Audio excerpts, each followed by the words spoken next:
Hello friends, welcome to my channel. तो चलिए देखेंगे आज यूपीएससी फिल्म 2024 के लिए डेली क्यूज 29/11/2023 के लिए। तो जो हमारे चैनल पर नए हैं, चैनल को सब्सक्राइब जरूर कर ले ताकि आपको नोटिफिकेशन जो है मिलता रहे, ठीक है ना। तो आइए देखते हैं आज का पहला क्वेश्चन। तो पहला क्वेश्चन कुछ ऐसा है, अंतर्राष्ट्रीय चीनी संगठन के संबंध में निम्नलिखित कथनों पर विचार कीजिए, ठीक है। इंटरनेशनल शुगर ऑर्गेनाइजेशन, उपयुक्त में से कितने कथन सही नहीं है ये देखना है। तो यहाँ है ISO अंतर्राष्ट्रीय स्तर पर वार्ता के माध्यम से वर्ष 1992 के अंतर्राष्ट्रीय चीनी समझौते को प्रशासित करता है।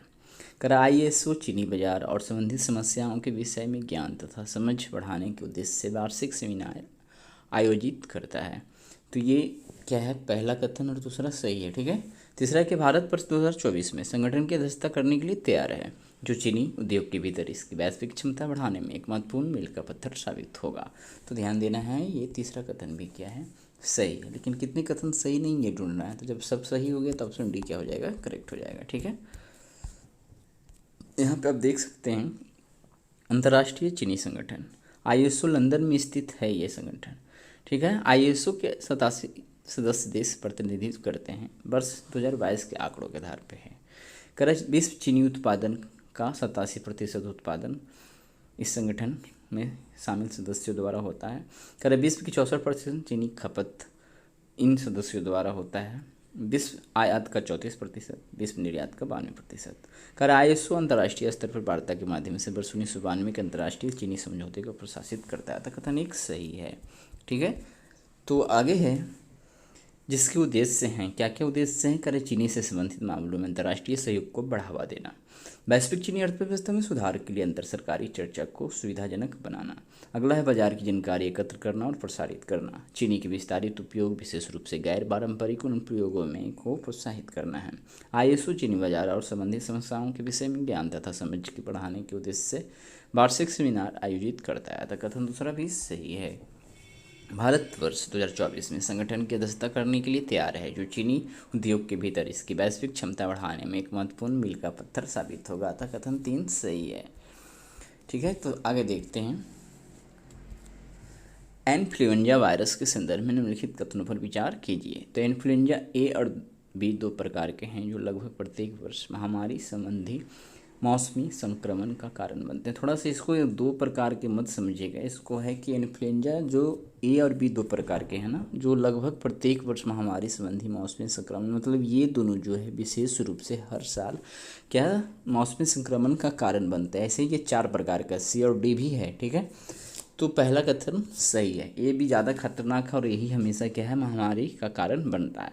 फिर है इन्फ्लुएंजा C मुख्य रूप से कुत्तों और सूअरों में होता है और मनुष्य में कभी नहीं होता है। तो ध्यान देना, इसको थोड़ा सा उल्टा करके पढ़ना है कि इन्फ्लुएंजा जो है मनुष्य में होता है, और ये भी सुना जाता है कि कुत्तों और सूअरों में भी होता है, मेनली मनुष्यों में। तो इस कारण से दूसरा गलत हो जाता है। कर इन्फ्लुएंजा डी मुख्य रूप से मवेशियों में पाया जाता है, ये बात सही है। अभी तक ये अज्ञात नहीं है कि मनुष्य को संक्रमित करता है या बीमारी का कारण बनता है। तो मवेशियों को तो जरूर प्रभावित करता है, बट मनुष्य में ये होता है कि नहीं होता है, ऐसा कोई कारण अभी पता इसमें मनुष्य में नहीं चला है। तो ये क्या होगा, 1 और 3 सही होना चाहिए, ऑप्शन बी करेक्ट हो जाएगा, ठीक है। तो आइए देखते हैं इसका थोड़ा सा डिस्क्रिप्शन। करा इन्फ्लुएंजा वायरस के प्रकार। इन्फ्लुएंजा वायरस 4 प्रकार के होते हैं, इन्फ्लुएंजा A, B, C और D। इन्फ्लुएंजा A और B जो 2 प्रकार के इन्फ्लुएंजा हैं, जो लगभग प्रत्येक वर्ष महामारी संबंधी मौसमी संक्रमण का कारण बनते हैं। तो कथन एक सही है। इन्फ्लुएंजा C मुख्य रूप से मनुष्य में होता है, लेकिन यह कुत्तों और सूअरों में भी होने के बारे में जाना जाता है। अतः कथन दूसरा भी सही नहीं था। इस कारण से इन्फ्लुएंजा डी मुख्य रूप से मवेशियों में पाया जाता है। अभी तक ये नहीं ज्ञात नहीं है कि मनुष्य को संक्रमित करता है या बीमारी का कारण बनता है। तो कथन तीसरा सही है। तो आइए देखते हैं आगे, avian influenza type A virus. करा टाइप ए वायरस को उनकी सतहों पर 2 प्रोटीन के आधार पर वर्गीकृत किया जाता है, हेमोग्लोबिन, ठीक है, HA जिसको बोलते हैं, और न्यूरोमिनिडेज। करा लगभग 18 HA ऊपर वाला हेमाग्लूटिनिन उप प्रकार और 11 Na उप प्रकार है। तो यहाँ पे ध्यान देना, इसको ऐसे समझना है, HA का 18 और 11 ये क्या है, न्यूरोमिनिडेज का। कर इन दोनों प्रोटीन के कई संयोजन संभव है, जैसे H5N1, H7N2, H9N6, H17 इन 10, H18 इन 11 आदि। कर केवल चमगादड़ों में पाए गए उप प्रकार H17N10 और H18N11 को छोड़कर इन्फ्लुएंजा ए वायरस के सभी ज्ञात उप प्रकार पक्षियों को संक्रमित कर सकते हैं। ठीक है, तो मनुष्य में तो जरूर होता है, लेकिन पक्षियों को भी क्या है, ये संक्रमित कर सकते हैं। ये दोनों को छोड़कर बाकी जितने प्रकार हैं। आइए, दिवाला और शोधन अक्षमता संहिता 2016 के संबंध में निम्नलिखित कथनों पर विचार कीजिए। तो हाल फिलहाल किसी कारण से खबरों में होगा, कर आईबीसी कंपनियों और व्यक्तियों के बीच दिवालियेपन के समाधान के लिए एक समयबद्ध प्रक्रिया प्रदान करती है। अतः कथन पहला सही है। कर यह संहिता पहले की समाधान प्रणालियों से काफ़ी अलग है, क्योंकि यह कॉरपोरेट देनदार के खिलाफ दिवाला समाधान प्रक्रिया शुरू करने की जिम्मेदारी लेनदार पर डाल देती है। तो यहाँ पे जो भी दोनों कथन है इससे सही है, ऑप्शन सी करेक्ट होगा। कितने कथन सही है ढूंढना था। तो आइए देखते हैं यहाँ पे दिवाला और शोधन अक्षमता संहिता आईबीसी 2016। दिवाला और शोधन अक्षमता संहिता 2016 कंपनियों और व्यक्तियों के बीच दिवालियेपन के समाधान के लिए एक समयबद्ध प्रक्रिया प्रदान करती है। अतः कथन एक सही है। ठीक है, कथन एक सही है। कह रहा है यह संहिता पहले की समाधान प्रणालियों से काफ़ी अलग है, क्योंकि यह कॉरपोरेट देनदार के खिलाफ दिवाला समाधान प्रक्रिया शुरू करने की जिम्मेदारी लेनदार पर डाल देती है। अतः कथन दो सही है। इसमें सभी व्यक्तियों, कंपनियों, सीमित देयता भागीदारी और साझेदारी फर्मों को शामिल किया गया है। ठीक है, तो चलिए आगे देखते हैं। निर्णायक प्राधिकारी कंपनियों और एलएलपी के लिए राष्ट्रीय कंपनी कानून न्यायाधिकरण, ये हो गया। फिर है व्यक्तियों और साझेदारी फर्मों के लिए ऋण वसूली न्यायाधिकरण। तो निर्णायक प्राधिकारी ये दो प्रकार के हैं। चलिए आगे देखते हैं। यहाँ है पीजो इलेक्ट्रिसिटी के संबंध में निम्नलिखित कथनों पर विचार कीजिए। तो ध्यान से देखना है कि पीजो इलेक्ट्रिसिटी वह विद्युत आवेश है जो लागू यांत्रिक तनाव के जवाब में कुछ ठोस पदार्थों में जमा हो जाता है। कितने सही है ढूंढना है। तो पहला सही है। करें पीजो इलेक्ट्रिसिटी का उपयोग ध्वनि के उत्पादन, उच्च वोल्टेज बिजली के उत्पादन और इलेक्ट्रॉनिक उपकरण के रूप में किया जाता है। आगे है पीजो इलेक्ट्रिसिटी एक प्रतिवर्ती क्रिया है, यानी पीजो इलेक्ट्रिक प्रभाव प्रदर्शित करने वाली सामग्री रिवर्स पीजो इलेक्ट्रिक प्रभाव भी प्रदर्शित कर देती हैं। तो ये तीनों कथन यहाँ पे सही है। तो सभी तीन ऑप्शन सी करेक्ट हो जाएगा। आइए देखते हैं, यहाँ पे डिस्क्रिप्शन है कि पीजो इलेक्ट्रिसिटी वह विद्युत आवेश है जो लागू यांत्रिक तनाव के जवाब में कुछ ठोस पदार्थों में जमा हो जाता है। पीजो इलेक्ट्रिसिटी वास्तव में वह घटना है जहाँ कुछ सामग्रियाँ यांत्रिक तनाव के जवाब में विद्युत आवेश उत्पन्न करती हैं। अतः कथन एक सही है। पीजो इलेक्ट्रिसिटी का उपयोग ध्वनि के उत्पादन, उच्च वोल्टेज बिजली के उत्पादन, इलेक्ट्रॉनिक उपकरणों के रूप में किया जाता है। अतः कथन दूसरा भी सही है। पीजो इलेक्ट्रिसिटी एक प्रतिवर्ती प्रक्रिया है। ठीक है, पीजो इलेक्ट्रिसिटी इलेक्ट्रिक प्रभाव प्रदर्शित करने वाली सामग्री रिवर्स पीजो इलेक्ट्रिक प्रभाव भी प्रदर्शित करती है। ठीक है, उसका हम व्याख्या दे रहा है। ये जो काटे हैं पॉइंट हैं, जो एक लागू विद्युत क्षेत्र के परिणाम स्वरूप आंतरिक तनाव की आंतरिक पीढ़ी है। अतः कथन तीसरा क्या है, सही है। चलिए आगे देखते हैं। विशेष श्रेणी दर्जा के संदर्भ में निम्नलिखित कथनों पर विचार कीजिए। तो भारतीय संविधान में 5वीं अनुसूची में अनुसूचित जाति के लिए प्रावधान शामिल है। तो विशेष श्रेणी दर्जा, वो विशेष दर्जा है, वो अलग चीज़ है। यहाँ पे विशेष श्रेणी दर्जा उससे संबंधित नहीं है, इसलिए पहला कथन ही गलती है। कर एसीएस पहली बार वर्ष 1999 में जम्मू कश्मीर, असम और नागालैंड को प्रदान किया गया था। तो ये सही है। कर एसीएस विशेष दर्जे से भिन्न है, जो कि उन्नत विधायी तथा राजनीतिक अधिकार प्रदान करता है, जबकि एसीएस केवल आर्थिक एवं वित्तीय पहलुओं से संबंधित है। फिर से ध्यान देना है कि यहाँ पे जो आया है ना, विशेष दर्जे के लिए आया है। तो विशेष दर्जे क्या है, उन्नत विधायी तथा राजनीतिक अधिकार प्रदान करता है। फिर एसीएस के लिए ये आया है कि जबकि एसीएस केवल आर्थिक एवं वित्तीय पहलुओं से संबंधित है। इसको इस प्रकार से समझेंगे तो कन्फ्यूजन नहीं होगा। ठीक है, तो यहाँ पे केवल 2 सही होगा, तीसरा सही है, दूसरा सही है, पहला नहीं सही है। तो ऑप्शन बी करेक्ट हो जाएगा।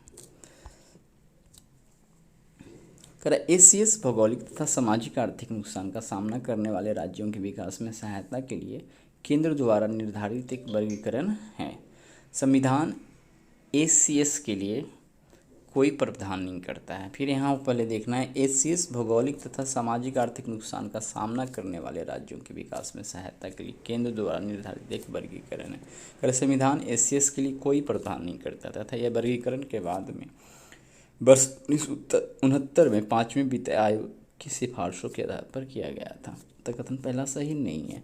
करे पहली बार वर्ष 1969 में जम्मू कश्मीर, असम तथा नागालैंड को यह दर्जा प्रदान किया गया था। अतः कथन दूसरा सही है। करे एसीएस विशेष दर्जे से भिन्न है जो कि उन्नत विधायी तथा राजनीतिक अधिकार प्रदान करता है, जबकि एसीएस केवल आर्थिक एवं वित्तीय पहलुओं से संबंधित है।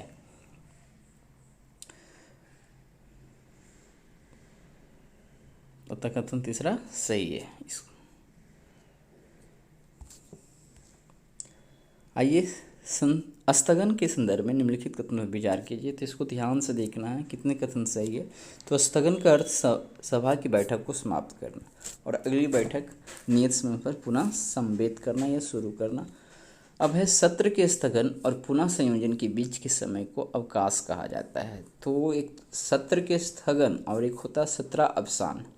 तो यहाँ पे स्थगन की जगह पे सत्र अवसान और पुनः संयोजन के बीच के समय को अवकाश किया जाता है, कहा जाता है। ठीक है, तो सत्र अवसान होता है जैसे बजट सत्र चल रहा है, मानसून सत्र चल रहा है, ठीक है, शीतकालीन सत्र चल रहा है। तो ये 3 प्रकार के अलग अलग सत्र है और वो सत्र ही खत्म कर दिया जाए, यानी उसका मीटिंग खत्म हो जाए तो वो सत्रावसान कहलाता है। लेकिन मीटिंग जो है, जैसे मान लेते हैं कि बजट सत्र चल रहा है तो 2-4 दिन चला, बीच में 1-2 दिन, 1 घंटा, 1 सप्ताह भी रुक सकता है, उसके बाद फिर वही बजट सत्र चालू रहे तब वो स्थगन कहलाता है। तो यहाँ पे क्या होगा, दूसरा में काटते हैं। ये पहला तो सही था, सत्र के स्थगन की जगह पे सत्रावसान, फिर है तो ये तो गलत था। फिर तीसरा, अगली बैठक के लिए कोई निश्चित समय तिथि निर्धारित किए बिना स्थगन को अनिश्चित काल हेतु स्थगन कहा जाता है। ठीक है, तो मान लेते हैं कोई मीटिंग चल रहा है, बीच में स्थगन कर लिया, लेकिन यही मीटिंग को और आगे कब शुरू किया जाना है, वो 1 घंटा में, 2 दिन में, 1 सप्ताह में, 15-20 दिन में कब किया जाएगा, उसका कोई निश्चित काल नहीं होता। तो वो क्या कहलाता है, अनिश्चित काल हेतु स्थगन। तीसरा सही है। इस प्रकार से केवल 2 सही, ऑप्शन बी करेक्ट हो जाएगा। ठीक है, तो आइए देखते हैं इसका डिस्क्रिप्शन। तो स्थगन करते समय सभा की बैठक को समाप्त करना और अगली बैठक नियत समय पर पुनः सम्मिलित होती है। अतः कथन एक सही है। स्थगन एक निर्दिष्ट समय जैसे घंटे, दिन या सप्ताह के लिए हो सकता है। करह सत्रावसान और सत्र के पुनः संयोजन के बीच के समय को अवकाश कहा जाता है। कथन थोड़ा सही नहीं है। सत्रावसान, वहाँ पे सत्र के स्थगन था। ठीक है, तो कहीं कहीं पूरा क्या है, मैनर से गलती डाल दिया जाएगा, आपको उसी को ढूंढना है। कर सत्रावसान सत्र का अंत है, न कि सदन का विघटन। ठीक है, ये कर अगली बैठक के लिए कोई निश्चित समय तिथि निर्धारित किए बिना स्थगन को निश्चित काल हेतु स्थगन कहा जाता है। तो कथन तीसरा सही है। चलिए यही देखते हैं आज का अगला क्वेश्चन। 7वां क्वेश्चन, कर प्रत्येक साधारण विधेयक एक सदनीय विधायिका के मामले में विधानसभा द्वारा या द्विसदनीय विधायिका के मामले में दोनों सदनों द्वारा पारित होने के बाद राज्यपाल को सहमति के लिए प्रस्तुत किया जाता है। ठीक है, तो ये कथन पहला था, यहाँ पे आपको कथन दूसरा दिख रहा है। ठीक है, तो राज्य में कहीं कहीं सिर्फ विधानसभा है और कहीं कहीं विधान परिषद भी है ना। तो वहाँ यदि दोनों जगह से कानून पारित होने के बाद राज्यपाल के सहमति के लिए आता है। पहला कथन तो अपना स्वतंत्र रूप से सही है। फिर है राज्यपाल विधायक को राष्ट्रपति के विचार हेतु भी आरक्षित कर सकता है, ये भी ठीक है। लेकिन ये ऐसा नहीं है कि पहले की व्याख्या कर पा रहा है, इसीलिए कथन क्या है, बी सही है। कि दोनों कथन तो सही है, लेकिन कथन 2 एक की व्याख्या नहीं कर पा रहा है। तो ऑप्शन बी क्या हो जाएगा, करेक्ट हो जाएगा। कह प्रत्येक साधारण विधेयक एक सदनीय विधायिका के मामले में विधानसभा द्वारा या द्विसदनीय विधायिका के मामले में दोनों सदनों द्वारा पारित होने के बाद राज्यपाल को सहमति के लिए प्रस्तुत किया जाता है। अतः कथन एक सही है। कह जब राज्यपाल किसी विधेयक को राष्ट्रपति के विचारार्थ आरक्षित रखता है तो विधेयक को अधिनियमित करने में उसकी कोई और भूमिका नहीं होगी। कह राज्यपाल विधेयक को राष्ट्रपति के विचार हेतु आरक्षित कर सकता है। ठीक है, और ऊपर पहले ही हम बता दिए हैं कि कथन तो दूसरा सही है, लेकिन विकल्प भी सही होगा। क्यों? तो आइए देखते हैं आज का अगला क्वेश्चन। निमोनिया के संबंध में निम्नलिखित कथनों पर विचार कीजिए। कह रहे यह एक न्यूमोकोकल रोग है। कितने कथन सही है ढूंढना है। न्यूमोकोकल रोग है जो स्ट्रेप्टोकोकस निमोनिया या न्यूमोकोकस नामक बैक्टीरिया का कारण होता है। तो अब यहाँ पे एक पहला कथन आप सिर्फ बैक्टीरिया देख रहे हैं, आगे है कि यह हवा में बैक्टीरिया, वायरस या कवक से विकसित हो सकता है। तो पहला कथन जो है ठीक ही है, लेकिन दूसरा कथन देखो आपको कंफ्यूजन हो सकता है यदि पता ना हो तो दूसरा कथन भी सही है कि हवा में बैक्टीरिया, वायरस या कवक से ये विकसित हो सकता है। फिर है निमोनिया से बचाव के लिए न्यूमोकोकल कॉन्जुगेट वैक्सीन की 3 खुराक की सिफारिश की जाती है। तो ये भी शायद सही है, इसका ध्यान तो नहीं है, तो ऑप्शन सी करेक्ट होना चाहिए। आइए देखते हैं। तो निमोनिया भी एक न्यूमोकोकल रोग है जो स्ट्रेप्टोकोकस निमोनिया या न्यूमोकोकस नामक बैक्टीरिया के कारण होता है। तो कथन एक सही है। कर जिन बच्चों की प्रतिरक्षा प्रणाली अपरिपक्व या कमजोर होती है, जैसे अल्पपोषण या HIV जैसी बीमारियों के कारण उनमें निमोनिया होने का खतरा अधिक होता है। करे यह हवा में बैक्टीरिया, वायरस या कवक से विकसित हो सकता था। कथन दूसरा सही है। करे निमोनिया संक्रामक है और खांसने या छींकने से फैल सकता है या तरल पदार्थों के माध्यम से भी फैल सकता है, जैसे बच्चों के जन्म के दौरान रक्त या दूषित स्थानों की वजह से। करें निमोनिया से बचाव के लिए न्यूमोकोकल कॉन्जुगेट वैक्सीन की 3 खुराक की सिफारिश की जाती है। कथन तीसरा सही है। तो आइए देखते हैं आगे। 4 धाम परियोजना के संबंध में निम्नलिखित कथनों पर विचार कीजिए। परियोजना का उद्देश्य हिमालय में 4 धाम तीर्थ स्थलों बद्रीनाथ, केदारनाथ, गंगोत्री और यमुनोत्री तक कनेक्टिविटी में सुधार करना है। तो पहला कथन तो ये सही है। यह परियोजना रणनीतिक फीडर सड़कों के रूप में कार्य कर सकती है जो भारत चीन सीमा को देहरादून और मेरठ में सेना शिविरों से जोड़ सकती। कितने कथन सही नहीं है ढूंढना है। तो दूसरा भी सही है। उत्तराखंड राज्य लोक निर्माण विभाग PWD, सीमा सड़क संगठन BRO, ठीक है, तथा राष्ट्रीय राजमार्ग और बुनियादी ढांचा विकास निगम लिमिटेड कार्यान्वयन निकाय है। तो ध्यान देना है कि ये राज्य का PWD, उत्तराखंड का BRO और NHIDCL तीनों मिलकर इस परियोजना पे काम कर रही है। ठीक है, तो यहाँ पे तीनों कथन सही है, लेकिन कथन सही नहीं ढूंढना, इस कारण से ऑप्शन डी करेक्ट हो जाएगा। चलिए आगे देखते हैं इसका डिस्क्रिप्शन। परियोजना का उद्देश्य हिमालय में 4 धाम तीर्थ स्थलों बद्रीनाथ, केदारनाथ, गंगोत्री और यमुनोत्री तक कनेक्टिविटी में सुधार करना। आता कथन एक सही है। यह परियोजना रणनीतिक फीडर सड़कों के रूप में कार्य कर सकती है जो भारत चीन सीमा को देहरादून और मेरठ में सेना शिविरों से जोड़ती है। तो कथन 2 सही है। NHIDCL सड़क परिवहन और राजमार्ग मंत्रालय के पूर्ण स्वामित्व वाली कंपनी है। उत्तराखंड राज्य लोक निर्माण विभाग, सीमा सड़क संगठन तथा राष्ट्रीय राजमार्ग और बुनियादी ढांचा विकास निगम लिमिटेड कार्यान्वयन इकाई है। तो कथन 3 सही है। ठीक है,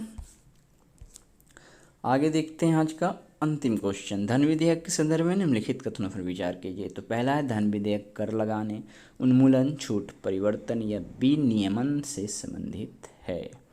तो ये तो पहला आपको सही दिख रहा होगा। धन विधेयक केवल राष्ट्रपति की सिफारिश से ही लोकसभा में पेश किया जाता है। तो ये बात भी सही है। यदि राज्यसभा 14 दिनों के भीतर विधेयक को लोकसभा को नहीं लौटाती है तो विधेयक को दोनों सदनों द्वारा पारित मान लिया जाता है, न कि खारिज मान लिया जाता है। इसलिए तीसरा गलत है। तो केवल 2 सही होगा, ऑप्शन बी करेक्ट हो जाएगा। ठीक है, तो आइए देखते हैं इसका डिस्क्रिप्शन। धन विधेयक कर लगाने, उन्मूलन, छूट, परिवर्तन या विनियमन से संबंधित है। यह कथन पहला सही है। धन विधेयक को सरकारी विधेयक माना जाता है और इसे केवल एक मंत्री द्वारा ही पेश किया जा सकता है। धन विधेयक केवल राष्ट्रपति की सिफारिश से ही लोकसभा में पेश किया जा सकता है। फिर है राज्यसभा को सिफारिश के साथ या उसके बिना 14 दिनों के भीतर विधेयक को लोकसभा के वापस करना होगा। लोकसभा और राज्यसभा द्वारा की गई किसी भी सिफारिश को स्वीकार या अस्वीकार कर सकती है। ठीक है, फिर है यदि राज्यसभा 14 दिनों के भीतर विधेयक को लोकसभा को नहीं लौटाती तो विधेयक को मूल तौर पर लोकसभा द्वारा पारित रूप में दोनों सदनों द्वारा पारित माना जाता है। तो कथन तीसरा सही नहीं है। तो आज हमने